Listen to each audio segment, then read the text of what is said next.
הגדולה במסע 4 זה שאף אחד לא פה כדי לצלם את מסע 4. כן, אנחנו התפזרנו, ממש לא. הנה שפירה, די עצוב. מה? צריך אותך. למה? תצלם אותי עם השוטר, עם המנהיג.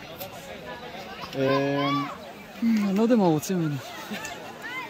שפירה, תלחץ על בלהשפיכי להוריד ארמה. אין כסף, נגמר, תקנה לי, אני אוריד. בקיצור, אין מסע 4, כבר התפצלנו, יש חג בלג, יש רוסים, יש אני, יש שפירה. תגיד, וואי, תגיד, זהו. איך קראת לו? שפירה, אז זהו, אין מסע 4. בדיוק חזרתי מהמסע. איך היה במסע? וואלה... מאכזב. לא, למה? מתוך 4-4. 4 מתוך 4? בטח, תראה אותו בגופייה.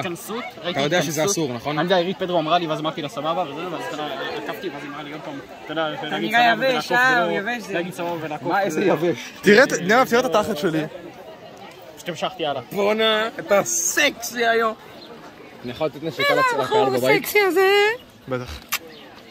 אתה תהיה קהל בבית. סטי סייף חברים, סטי סייף. נדב, תשמור על עצמך. עקום. לא חושב שכולם מקבלים ואני לא, סליחה, מה זה? מה אתה רוצה? איפה תומריניו?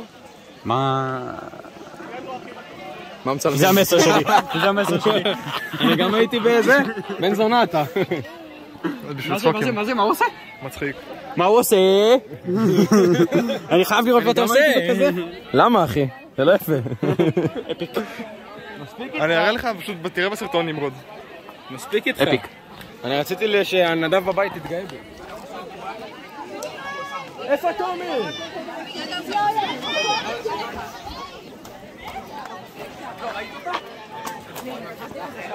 אכלתי בערך, יואו!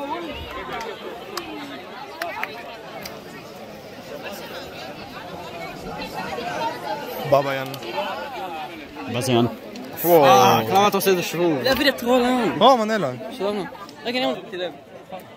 מה זה? כאילו מגניב. זה של לקה. זה סמל של לקה ובלק. רולן מצלם אותנו. מה רולנד, תיכנס גם לפריים. כן, הנה רולן. תומר!